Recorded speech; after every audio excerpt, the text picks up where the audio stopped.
ગત તારીખ 15/9/2025ના રોજ અમારી નાયબ કલેક્ટર પ્રાંત ચોટીલાની ટીમ સાથે અમોએ ચોટીલા શહેરની અંદર આવેલ સત્યજીવન સાર્વજનિક હોસ્પિટલ ખાતે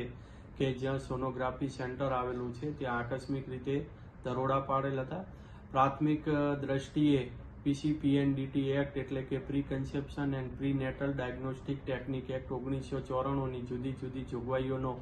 ભંગ કરેલ તેમજ ફોર્મ Fમાં વિસંગતતાઓ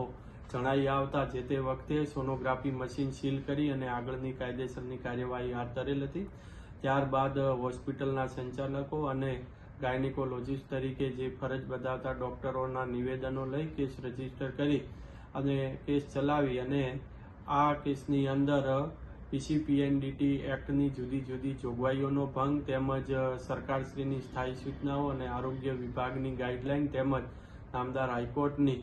જુદી જુદી ગાઈડલાઈનનો